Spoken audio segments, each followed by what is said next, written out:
Hi guys, Blackheart here, and when I was on vacation in London, I bought the volume 2 of Shadow House. Um, I did a little review on Manga 1, and now I want to delve into the second part, and oh boy, things sure pick up the pace in this one. So part 1 introduces the world, the setting, and it gives us a little recap of who the characters are. So Kate and Emilico are our main characters. This is a world where there's this mysterious family called the Shadows, and they have no faces. They pretty much look like shadows. They're faceless.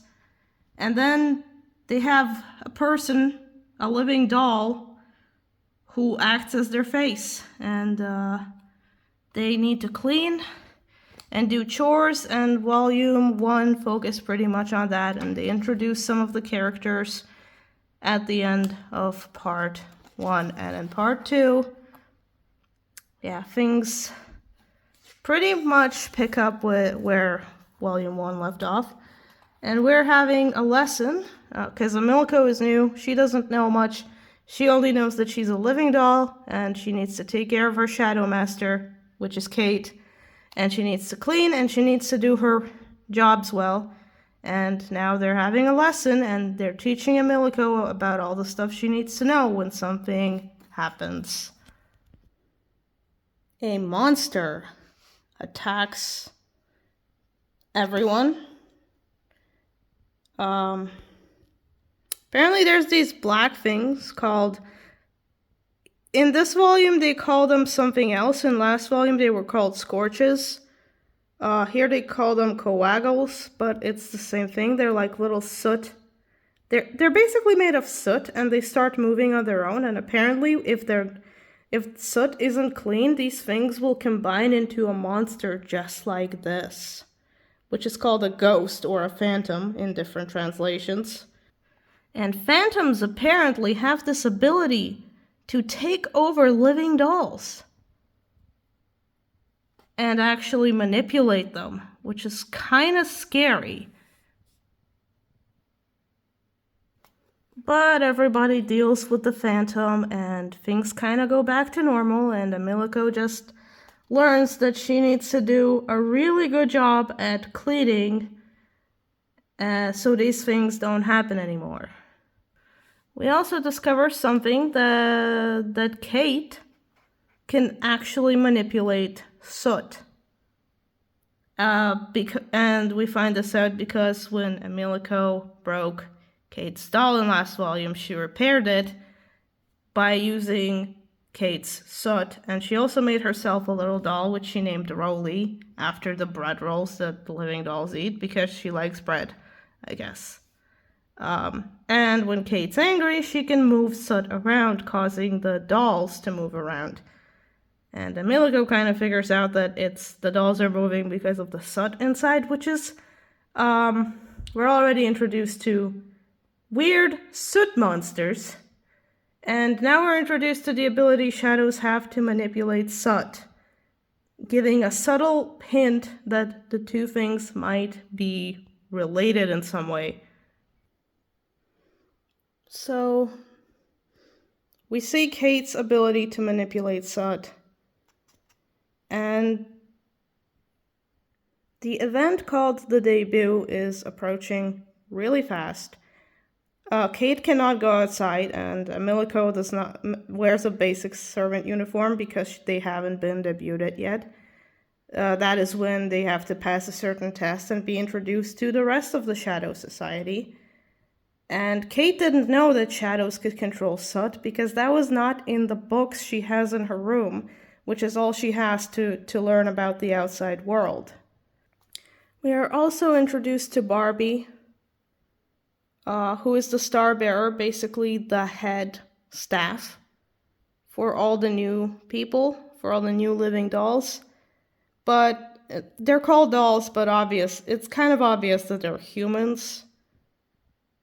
They need to eat and sleep, and they get hurt.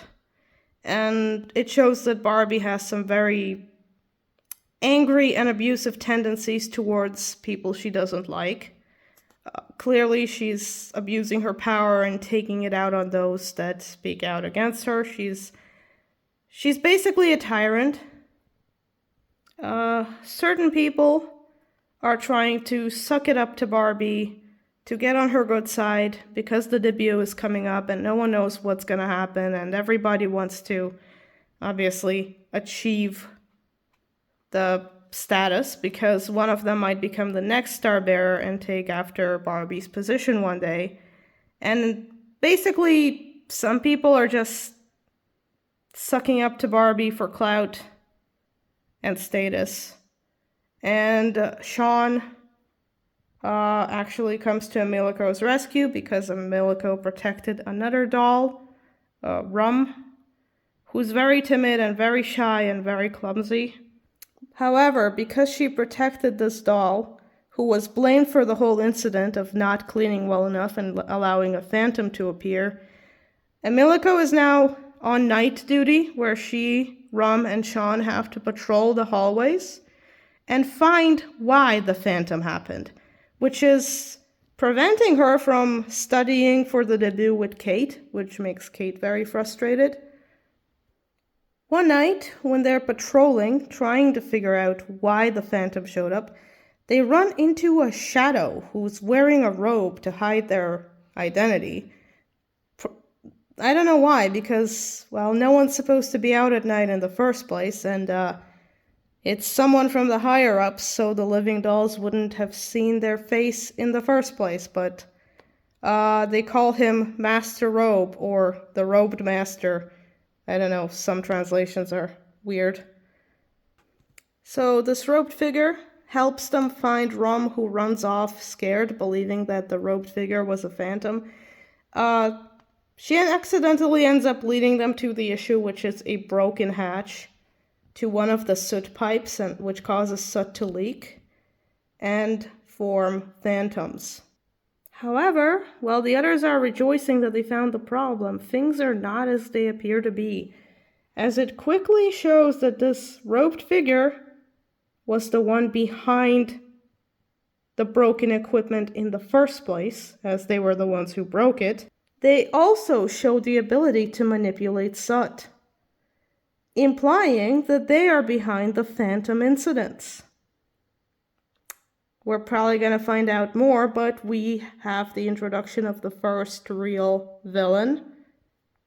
Well, two villains, I think, Barbie, and this guy or girl, who knows? Their identity is a secret for now. That we have like way more characters introduced. The plot is definitely becoming darker, as I anticipated in the previous volume. This one is more like a detective story almost.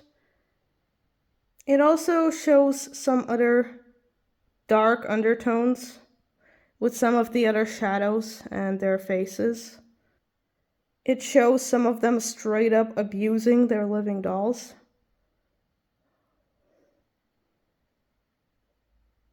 So there's definitely going to be some darker themes going further into the story. I don't know when I'll be able to get my hands on the next volume, but yeah. I said that this would do very well in the same universe as Promised Neverland, and I still have that same feeling. There's a lot of mystery, and there's a lot going on. Every character introduced seems to have something about them that's interesting and definitely makes me want to read more of this. I don't know when I'm gonna find another volume of this, but I'll definitely do a little review on it later.